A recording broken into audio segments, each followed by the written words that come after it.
کہ اللہ تعالیٰ نے حضرت ابراہیم علیہ السلام کی نسل مبارک کی جو 2 لڑیاں آگے بنائیں، تو ایک لڑی میں کثیر انبیاء اور ایک لڑی میں صرف محمد مصطفیٰ.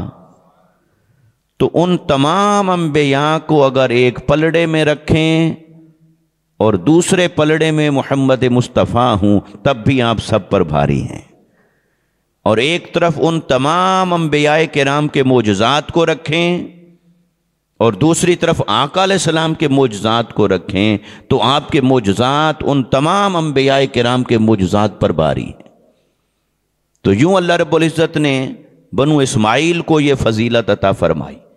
آقا علیہ السلام کی تشریف آوری سے ان کو یہ شرف بخشا کہ آقا علیہ السلام کو اللہ رب العزت نے خاتم الانبیاء اور سید الرسل بنایا. تو موسیٰ علیہ السلام کے ساتھ کثیر واقعات ہیں جو قرآن نے بیان کیے، اور اس تناظر میں جب ہم آقا علیہ السلام کے معجزات کو دیکھتے ہیں تو ایمان کو ایسی تقویت ملتی ہے کہ اللہ نے ہمارے جیسے گناہ گاروں کو کیسا نبی عطا فرمایا. اس سلسلے میں جو سب سے پہلی بات عرض کرتا ہوں، پہلی بات خود نبی کی نہیں کرتے، امت کی کرتے ہیں. اللہ تعالیٰ نے جو امت موسیٰ علیہ السلام کو عطا فرمائی اور جو امت آقا علیہ السلام کو عطا فرمائی، اور جو ماننے والے حضرت موسیٰ علیہ السلام کے ہوئے، یعنی صحابہ کی بات ہو رہی ہے کہ آقا علیہ السلام کو ماننے والے صحابہ ہوئے اور حضرت موسیٰ علیہ السلام کو جو ماننے والے تھے وہ آپ کے صحابہ. تو اگر اس اعتبار سے دیکھا جائے تو موسیٰ علیہ السلام کی قوم نے جتنے سوالات کیے موسیٰ علیہ السلام سے، اس کا 1% بھی حضور کے صحابہ نے حضور سے سوال نہیں کیے. وہ بات بات پر سوال کرتے تھے، اور یہاں بس ایک بار آیت اتری، اللہ تبارک و تعالی نے فرمایا کہ اے ایمان والو تم زیادہ سوال نہ کیا کرو، سوال کے نتیجے میں جو کچھ تم جاننا چاہتے ہو وہ اللہ اور اس کے رسول کو معلوم ہے کہ ہم نے پہنچانا ہے، بس جو پہنچانا ہے وہ تم تک پہنچا دیا جائے گا. زیادہ سوال نہ کرو. سوال کرو گے تو اس کے جواب میں کوئی چیز آئے گی تو کوئی تم پر پابندی لگے گی، کوئی حکم ہوگا، کسی شے کو حلال کیا جائے گا، کسی کو حرام کیا جائے گا، تو وہ تمہارے اوپر احکام کا بوجھ بڑھتا چلا جائے گا. لہٰذا وہ سوالات کر کے جو تم اپنے تجسس کی تسکین کر رہے ہو وہ احکام کی ذمہ داریاں تمہارے اوپر بڑھا رہی ہے. لہٰذا تمہارے خاموش رہنے میں اللہ اور اس کے رسول صلی اللہ علیہ وسلم کا کرم چھپا ہوا ہے. تم چپ رہو، تمہیں پہنچا دیا جائے گا. تو پھر اس کے بعد حضور صلی اللہ علیہ وسلم سے صحابہ کرام عام طور پر سوال نہیں کرتے تھے. سوال تو کیے، سوال کرتے تھے، مگر کثرت سے سوال نہیں کرتے تھے.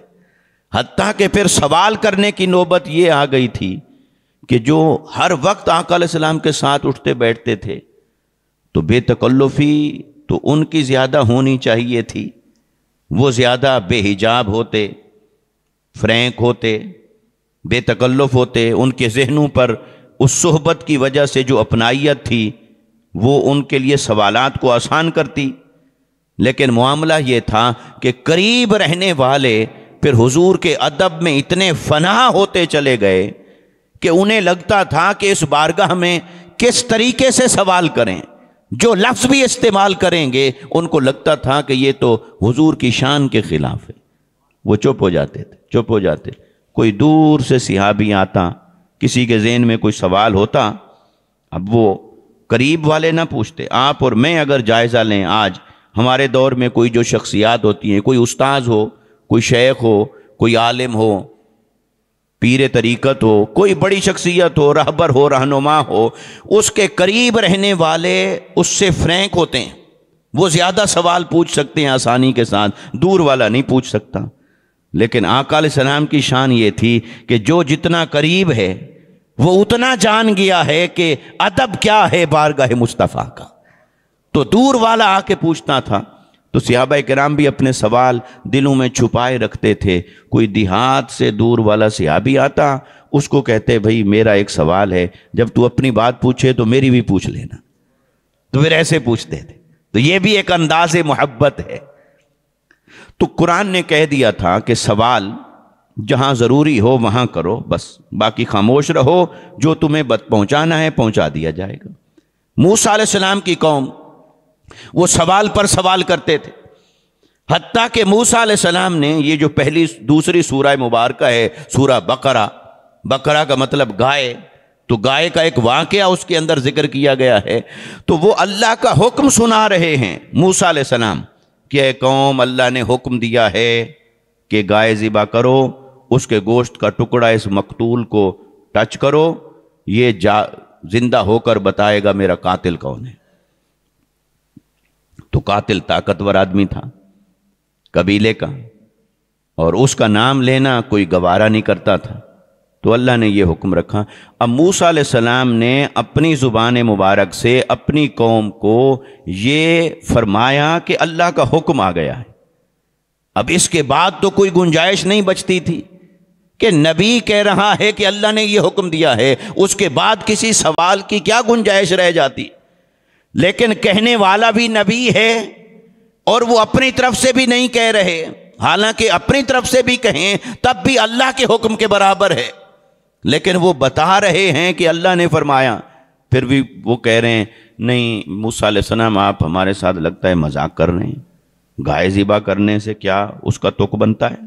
گائے ذبح کریں پھر وہ اٹھے گا پھر بتائے گا، آپ ایسے ہی کوئی تفتیش کریں۔ تو فرمایا نہیں اللہ کا حکم ہے۔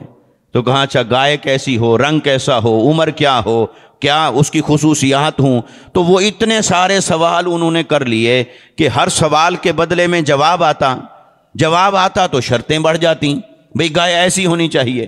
اب پہلے تو جیسی بھی لے آتے، اب جو شرط آ گئی اب اسی طرح کی گائے لانی پڑے گی، پھر اور شرط آ گئی، پھر اور آ گئی اور آ گئی، حتیٰ کہ وہ ایسی گائے ہو گئی کہ جو اس معاشرے میں صرف ایک ہی بندے کے پاس تھی، اور اس کے پاس گئے تو اللہ نے اس کے دل میں ڈال دی بات، اس نے کہا جی میں اب سونے کے ساتھ تول کے اس کو بیچوں گا، لینی ہے تو لے جاؤ، نہیں لینی تو نہ لو۔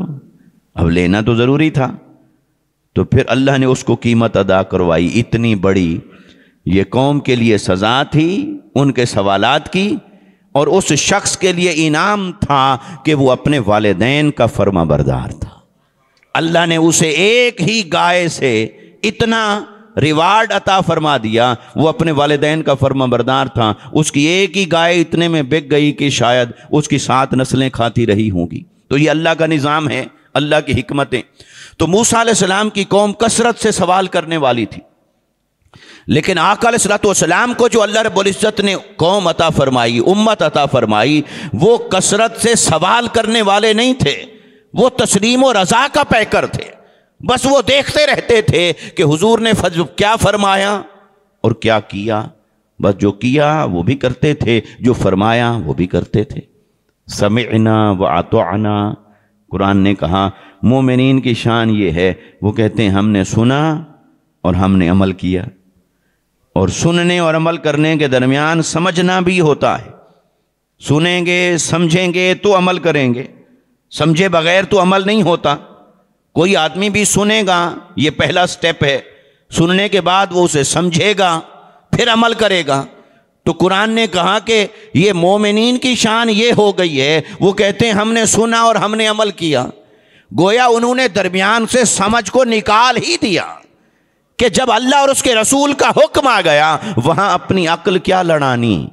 ہاں عقل حکم کو سمجھنے میں تو لگائی جا سکتی ہے اگر سمجھ نہ آ رہا ہو، لیکن اگر سمجھ آ گیا ہے تو پھر سوال نہیں، وہ موسیٰ علیہ السلام کی قوم کی طرح۔ تو موسیٰ علیہ السلام نے اپنی قوم کو توحید کا، اللہ کی وحدانیت کا سبق پڑھایا، لیکن اللہ نے انہیں 40 راتوں کے لیے بلایا۔ پہلے بلایا 30 راتوں کے لیے، پھر اللہ نے 10 راتیں بڑھا دیں اور 40 راتیں کر دیں۔ وَوَاعَدْنَا مُوسَىٰ 30 لَيْلَةً وَأَتْمَمْنَاهَا ب10 فتم میقات ربہ 40 لیلہ، پہلے 30 راتیں رکھیں، پھر 10 راتیں بڑھا دیں، تو 40 راتوں کے لیے موسیٰ علیہ السلام کو بلایا۔ تو ان 40 راتوں کے لیے جو موسیٰ علیہ السلام کو اللہ نے کوہ طور پر بلایا اور پھر ان سے کلام فرمایا، تو اس دوران جب واپس آتے ہیں آپ تو 40 راتیں کتنا ایک ٹائم ہے، 40 دن 40 راتیں کتنا بڑا ٹائم ہے۔ تو وہ جب واپس آئے تو دیکھا قوم ایک بچھڑے کی پوجا کر رہی ہے، یعنی اتنا ان کا اعتقاد اور ایمان کمزور تھا کہ 40 دنوں میں کہاں توحید اور کہاں شرک۔ ایک تو ہے نا تھوڑی بہت خرابی آ جائے، تھوڑی بہت خرابی نہیں آئی، توحید پر ان کو قائم فرما کے آپ تشریف لے گئے، اور 40 راتوں بعد جب واپس آئے تو چلو تھوڑی بہت نماز میں غفلت آ جاتی، تھوڑی بہت عمل میں کوتاہی ہو جاتی، سستی ہو جاتی، یعنی یہ تو 180 ڈگری کا ڈیفرنس ہے، توحید کہاں اور شرک کہاں۔ تو وہ شرک کے اوپر کھڑے تھے، ایک بچڑے کو معبود بنا کے بیٹھے ہوئے تھے، تو اتنا فرق پڑا 40 دنوں میں۔ یہ وہ لوگ تھے جنہوں نے توحید کا سبق پڑھا موسیٰ علیہ السلام سے، اور جنہوں نے توحید کا سبق پڑھا مصطفیٰ سے۔ مصطفیٰ نے یہ فرمایا ان کے بارے میں، فرمایا انی لا اخاف علیکم ان تشرکوا من بعدی ولکنی اخاف علیکم الدنیا ان تنافسوا فیہا او کما قال نبی صلی اللہ علیہ وسلم۔ مصطفیٰ نے فرمایا سنو، میں نے توحید کا ایسا سبق پڑھایا ہے تمہیں کہ میرے بعد اب قیامت تک مجھے یہ خوف نہیں رہا کہ میری امت بت پرستی میں مبتلا ہو جائے گی، میری امت میں شرک پلٹ کر دوبارہ نہیں آئے گا، بت پرستی میں نہیں آئیں گے۔ ہاں اور خرابیاں ہوں گی اور کمزوریاں ہوں گی، عمل کی، دنیا پرستی کی، مال کی محبت، پھر دنیا کی چیزیں گنوائیں، فرمایا یہ ہوں گی مگر بت پرستی میری امت میں نہیں آ سکتی۔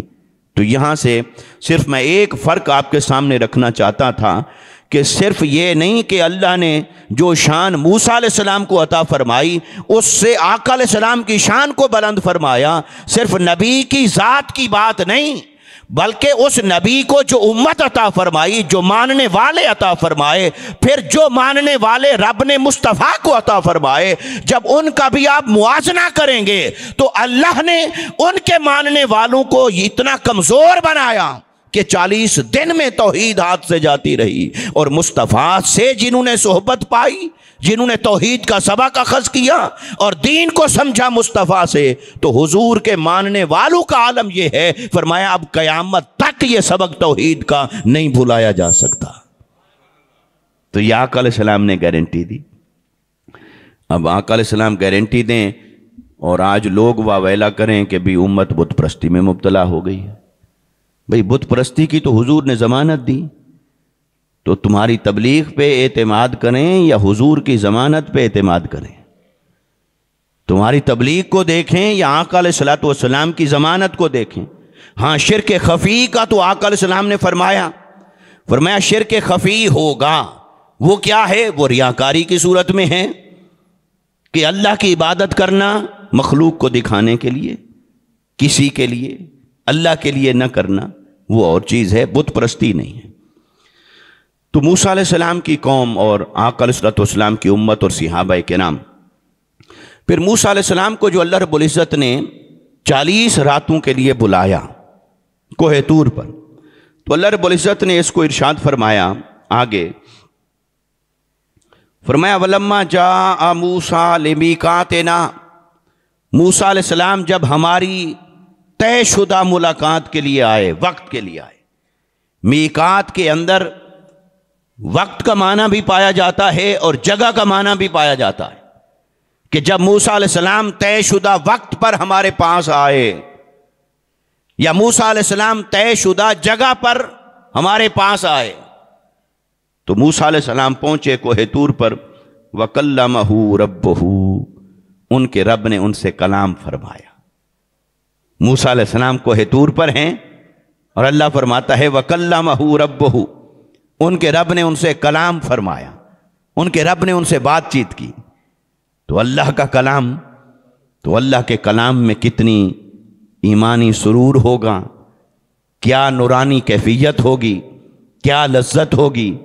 محبوب کسی سے کلام کرے اور وہ جو سراپا نور ہے اور وہ کلام کر رہا ہے موسیٰ علیہ السلام سے، اور سوال ہوتے ہیں جواب ہوتے ہیں، بات چیت ہو رہی ہے، سوال جواب ہو رہے ہیں، بات چیت ہو رہی ہے، براہ راست کلام کر رہے ہیں، تو یہ کیسے ہو سکتا تھا کہ اس محبوب کا کوئی کلام تو سنے مگر اس کے کلمات ایسا رس نہ گھول دیں کہ محبوب کے دیدار کی طلب پیدا ہو جائے؟ یہ کیسے ہو سکتا تھا؟ جس کی آواز اتنی پیاری ہو تو دیکھنے کو بھی دل کرے گا۔ تو موسیٰ علیہ السلام سنتے رہے، کلام کرتے رہے، تو کلام یقیناً پہلے بھی اللہ کے حسن کی بات وہ جانتے تھے وحی کے ذریعے سے، مگر انہیں لگا کہ اب بات کر رہا ہے، کلام کر رہا ہے، تو اب تو تھوڑا سا فاصلہ آگے رہ گیا ہے، ایک حجاب آگے رہ گیا ہے، تو التجا کر ڈالی، التجا کی کہ رب آرنی انظر الیک۔ کلام سنتے سنتے جب دل میں عشق الہی کا بھانبڑ مچا، محبت الہی موجزن ہوئی، تو موسیٰ علیہ السلام کا ضبط نہ رہا، کلام سن کر وہ تمنا جاگ اٹھی، وہ آرزو جاگ اٹھی، عرض کی کہ باری تعالیٰ تیرا کلام اتنا حسین ہے تو تیرے حسن کا عالم کیا ہوگا؟ عرض کی رب آرنی انظر الیک، اے میرے رب اپنا آپ دکھا، میں دیکھنا چاہتا ہوں۔ آرنی انظر الیک، اپنا آپ دکھا، میں دیکھنا چاہتا ہوں۔ تو یہ التجا کی۔ اب یہاں سے جو جواب کیا آیا اس کی بات ہم بعد میں کرتے ہیں۔ یہاں سے جو سب سے پہلا نقطہ سمجھنے والا ہے وہ یہ کہ نبی کبھی بھی کوئی ایسا سوال نہیں کرتا اللہ کی بارگاہ میں جو ناممکن ہو۔ نبی کبھی ایسا سوال اللہ کی بارگاہ میں نہیں کرتا کیونکہ نبی کو توحید کی معرفت ہے، نبی تو توحید پڑھانے کے لیے آیا ہے۔ تو توحید کا معنی کیا ہے؟ اللہ کی ذات اور صفات، تو اللہ کی ذات اور صفات کا تو سبق دینے کے لیے آئے۔ تو نبی جب توحید کا استاذ ہے، پڑھانے والا ہے، معلم ہے، تو اللہ کی ذات کو بھی جانتا ہے، صفات کو بھی جانتا ہے، تو کسی لمحے یہ نہیں ہوتا کہ وہ نبی ہو کر اللہ کی کسی شان کے بارے میں غافل ہو اور اسے پتہ نہ ہو کہ اللہ کی ایسی شان ہے یا ایسی شان نہیں، یہ ممکن ہے اور یہ ممکن نہیں۔ اس لیے یہاں سے ہمارے اکثر مفسرین نے اس نقطے کا استدلال کیا ہے کہ اس سے پتہ چلا کہ اللہ کی رؤیت ممکن ہے۔ اگر اسے دیکھنا ممکن ہی نہ ہوتا تو پھر نبی یہ سوال نہ کرتا۔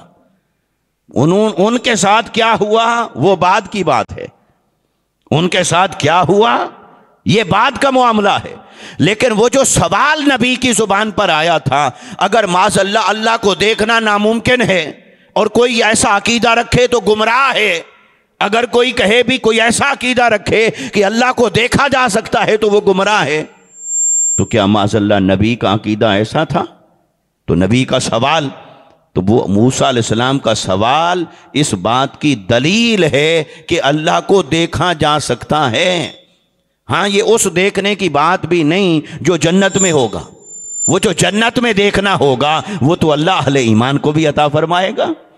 وہ تو حدیث مبارکہ ہے کہ جب اللہ رب العزت جنتیوں کو جنت میں بھیج دے گا اور جنتی جنت میں پہنچ جائیں گے اور ہر کوئی خوش ہوگا، ان کو محلات مل گئے، نہریں مل گئیں، حوریں مل گئیں، غلمان مل گئے، باغات ہیں، بازاریں ہیں، جنت میں بہت کچھ ہے۔ اس پر انشاءاللہ کسی وقت میں موضوع رکھوں گا، اس کے بارے میں بہت ساری غلط فہمیاں اور فتنے لوگ پھیلاتے رہتے ہیں۔ تو جنت میں کیا ہے؟ تو اللہ رب العزت نے جنت ایسے تو نہیں اس نے قرآن میں جا بجا ہر دوسری لائن میں جنت کا ذکر کر دیا کہ اے ایمان والو تمہیں جنت عطا کروں گا۔ تو اگر جنت کچھ بھی نہ ہو، اس کی کوئی اہمیت نہ ہو، تو پھر تو اللہ تعالیٰ جس کی اہمیت جتا رہا ہے پھر تو وہ اللہ کی ذات پر اعتراض ہے۔ کیا وہ ایسی شے کی تعریفیں کیے جا رہا ہے جو شے کسی کام کی ہے ہی نہیں، یا اس میں کچھ ایسی شے ہے ہی نہیں؟ تو یہ جو صوفیاء اور عاشق لوگوں کی بات الگ ہوتی ہے جن کا ہم ذکر ابھی کر رہے ہیں، مگر ہر آدمی اٹھ کے جنت کو تنقید کرنا شروع کر دے، جنت کیا ہے میرے لیے، جنت کچھ بھی نہیں، جنت کچھ بھی نہیں، اور جنت ایسا بیان کرنے لگ جائے کہ جس سے جنت کی شان، اس کی توقیر، اس کی اہمیت کم ہو رہی ہو، تو یہ ان کو تو اجازت ہے جو عشق میں اس اعلیٰ درجے پر ہوں، لیکن عام آدمی تو جنت، جس کو جنت ملنی نہیں وہ کہے میں نے جنت لینی نہیں، جس کا جنت ملنا نہ ملنا ابھی امکان اور امید کے درجے پر کھڑا ہے، کوئی یقین نہیں، کیونکہ نہ ایسے عمل ہیں نہ ایسا کردار ہے، تو وہ کہے جی نہیں جی مجھے جنت نہیں چاہیے۔ ایسی بہت ساری چیزیں ہمارے معاشرے میں بڑھتی جا رہی ہیں۔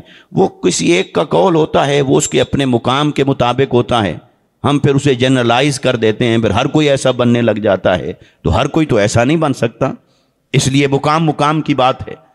تو اللہ رب العزت نے جنت جس کا تذکرہ فرمایا، تو وہ جنت اتنی حسین ہے، نعمتوں کا مرکز ہے، تو جب اللہ پاک عطا فرما دے گا تو جنتی جنت میں خوش ہو جائیں گے۔ مگر ایک طبقہ وہ ہوگا جو جنت میں بیٹھا ہوگا مگر وہ پریشان ہوگا، وہ اداس ہوگا، چلو پریشان نہیں کہتے، وہ اداس ہوگا جنت کے اندر، جنت میں بیٹھا ہے لیکن اداس ہے۔ اللہ رب العزت فرمائے گا کہ اے میرے بندو ذرا بتاؤ، کیا تمہارا میری جنت میں دل نہیں لگا؟ میں نے اتنی نعمتیں تمہارے لیے تیار کروائیں، کتنا اہتمام ہوا، کیسی زینت اور زیبائش ہوئی، کیسی آرائش کی گئی، کیسے سجایا گیا، کیسا تمہارا استقبال ہوا۔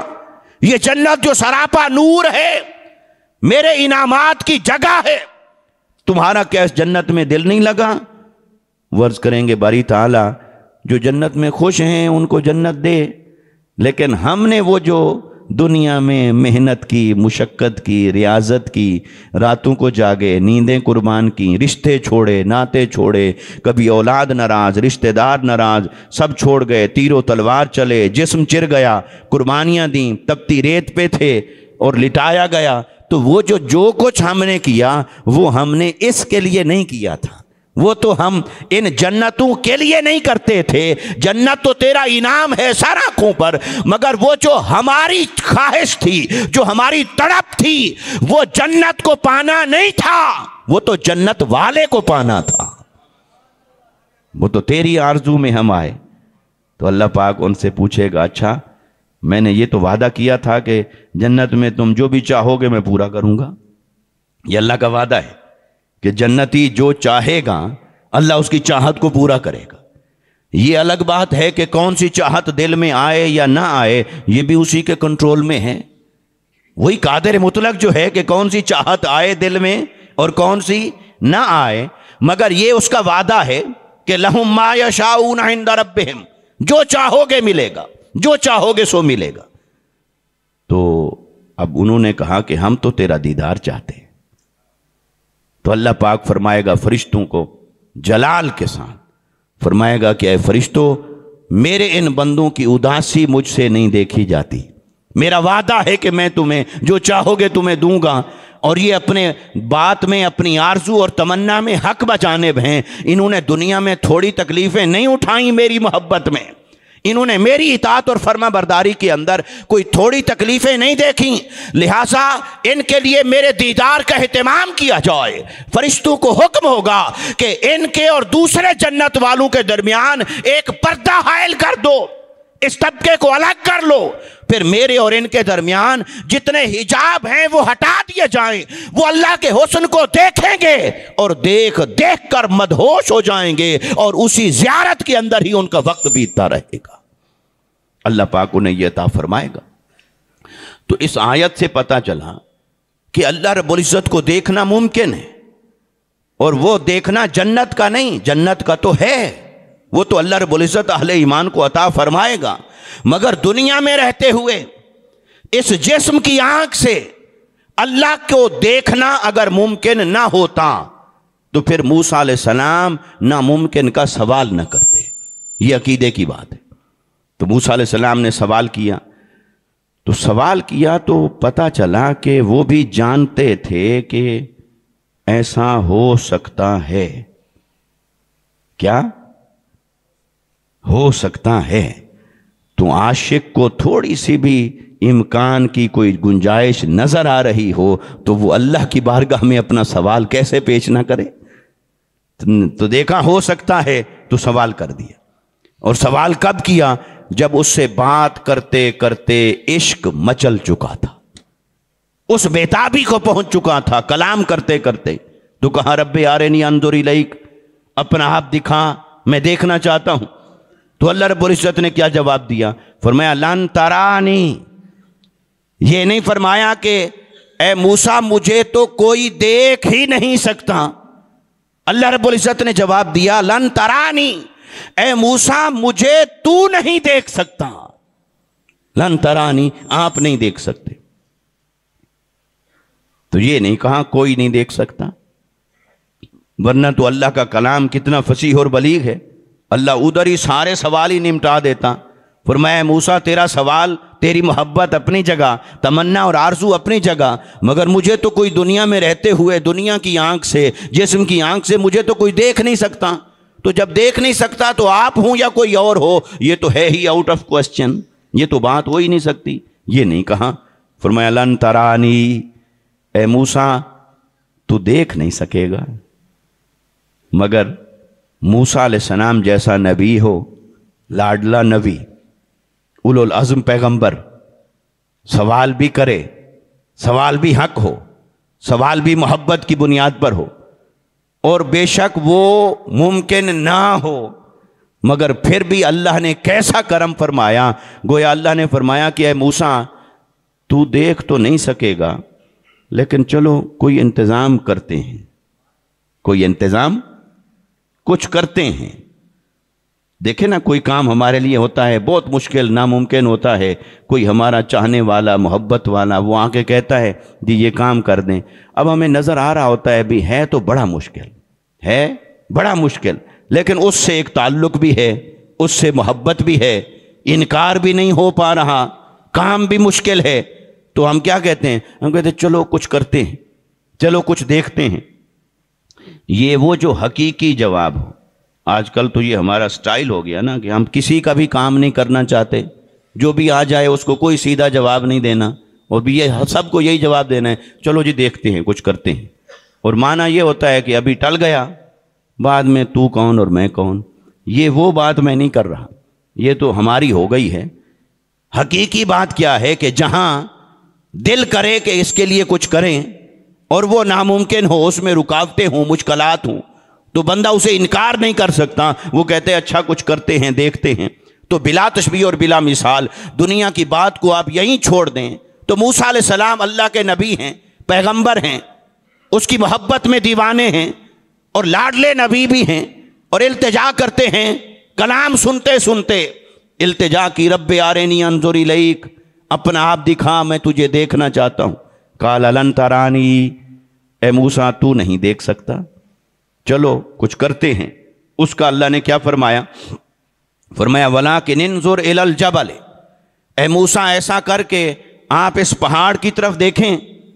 یہ جو پہاڑ ہے جس پر آپ تشریف فرما ہیں، آپ ڈائریکٹ میری طرف نہ دیکھیں، براہ راست مجھے دیکھنا. تیری آنکھ کی تاب میں نہیں، تیری آنکھ میں تاب و توانائی نہیں کہ تو براہ راست مجھے دیکھے. چلو کچھ انتظام کرتے ہیں، ہلکا پھلکا صحیح، آپ کے حسب مقام صحیح، کوئی انتظام کرتے ہیں اس کا. وہ یہ کہ آپ دیکھیں اس پہاڑ کو، اور میں اس پہاڑ کو بناتا ہوں آئینہ، اس پہاڑ کو آئینہ بناتا ہوں، اور آپ اس پہاڑ کی طرف دیکھیں، اور پہاڑ کی طرف دیکھیں.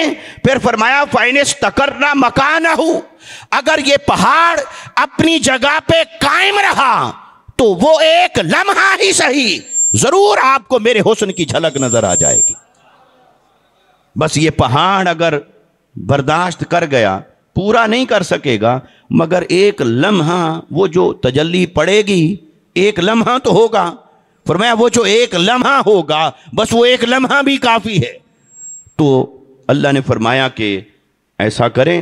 فلما تجلی ربہ للجبل، تو اللہ رب العزت نے جب تجلی ڈالی پھر پہاڑ کے اوپر، پہاڑ پر تجلی ڈالی، جعلہ دکا، تو پہاڑ پر جلوہ فرمایا تو پہاڑ ریزہ ریزہ ہو گیا، وہ ٹوٹ گیا، وہ اپنی جگہ پر قائم نہ رہ سکا. یہ اللہ رب العزت کے حسن کی تجلی تھی، یہ اس کے نور کی تجلی تھی۔ اس کے نور کی تجلی کو برداشت کرنا پہاڑ جیسی مضبوط شے کے بس میں نہیں تھا۔ تو اللہ نے فرمایا کہ پہاڑ کی خیر ہے، ہو جائے ریزہ ریزہ، پہاڑ اور بنا لیں گے، مگر اے موسیٰ تیری تمنا کو کوئی ایک جھلک تو کرواؤں، کوئی ایک نظارہ تو کرواؤں۔ یہ جو آپ التجا کر بیٹھے ہیں، نبی کی بات کو میں ایسے پھینک دوں، ایسے نظر انداز کر دوں، یہ میری شان کے خلاف ہے۔ چلو کچھ کرتے ہیں۔ تو پہاڑ کے اوپر تجلی ڈالی اور وَخَرَّ مُوسَىٰ صَاعِقًا، پہاڑ ریزہ ریزہ ہو گیا اور موسیٰ علیہ السلام تھوڑا سا بے ہوش ہوئے اور زمین پر تشریف فرما ہوئے۔ تو یہاں سے اتنا تو پتہ چلا کہ نبی کی طاقت کتنا ہے، نبی کی طاقت کتنا ہے کہ سب کچھ پہاڑ ریزہ ریزہ ہو گیا، اور موسیٰ علیہ السلام پر اس کا ایفیکٹ پہاڑ کے مقابلے میں کتنا ہوا؟ تو اتنا ہوا فَلَمَّا أَفَاقَ، پھر جب موسیٰ علیہ السلام کو افاقہ ہوا جب موسیٰ علیہ السلام یعنی اس کیفیت سے نکلے، افاقہ ہوا مطلب اس کیفیت سے نکلے، قال سبحانک، کہاں واہ کیا شان ہے تیری، پاک ہے تو، پاک ہے تیری ذات، پاک ہے تیری ذات۔ گویا سبحان اللہ کہا۔ وہ جتنی بھی جھلک نظر آئی تھی اس نظارے پر موسیٰ علیہ السلام نے یہ کہا سبحانک، تو کتنا پاک ہے، کتنا تسبیح والا ہے، عظمت والا ہے، کیا شان ہے تیری۔ سو سبحان اللہ کہہ کر پھر فرمایا تبت الیک، میں تیری طرف توبہ کرتا ہوں، میں تیری طرف۔ اب توبہ اس کے پیچھے کیا معاذ اللہ کوئی گناہ تو تھا نہیں، تو گناہ تو تھا نہیں، تو کہہ رہے ہیں توبہ کرتا ہوں۔ تو توبہ کیوں؟ یہ توبہ اللہ کو پسند بڑی ہے، وہ کہتا ہے نیکی کرو پھر بھی توبہ کر لو۔ اب یہ سچی عشق والی تمنا تھی، پھر بھی توبہ کر رہے ہیں کہ باری تعالیٰ تو نے میری خاطر اتنا کیا، یہ مقام بندگی ہے، یہ مقام عاجزی ہے۔ ہم تو چونکہ ہم امتی ہونے کے ناطے تو ہر نبی کے بارے میں یہی عقیدہ رکھتے ہیں کہ نبی کی شان بلند ہے، تو موسیٰ علیہ السلام کی شان بلند ہے، موسیٰ علیہ السلام بھی ہمارے لیے معتبر ہیں، ہمارا ایمان ہے ان کی عزت پر، ان کے مقام اور مرتبے پر۔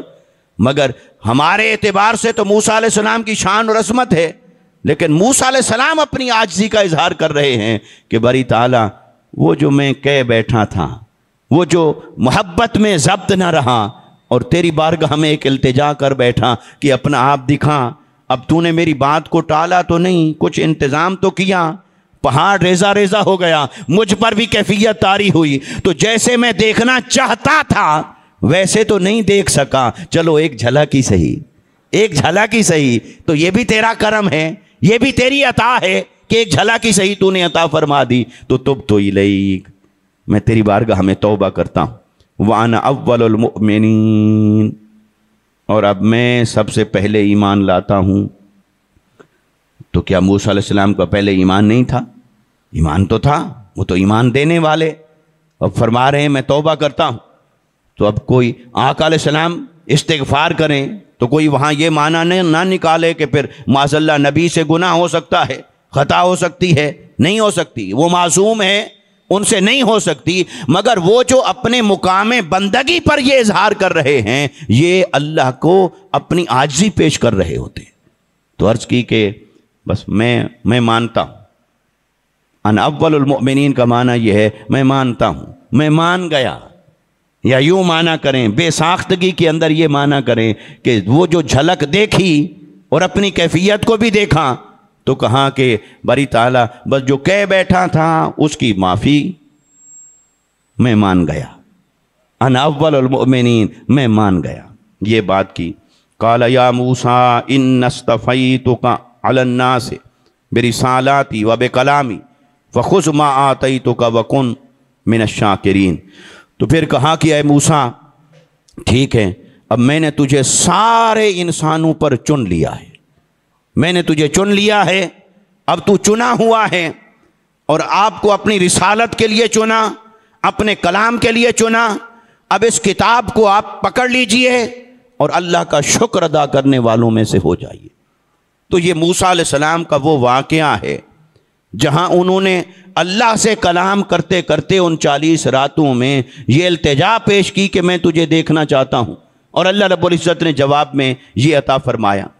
تو یہ موسیٰ علیہ السلام کا جو واقعہ ہے، اللہ رب العزت کو دیکھنے کی تمنا ہے، تو پھر آقا علیہ السلام کی شان یہ ہے کہ موسیٰ علیہ السلام کوہ طور پر چل کے جاتے ہیں، 40 راتیں وہاں پر بیٹھتے ہیں، جاگ کر عبادت کرتے ہیں، اور 40 راتوں کے بعد پھر ایک التجا کرتے ہیں، اور التجا پر بھی جواب ملتا ہے لن ترانی۔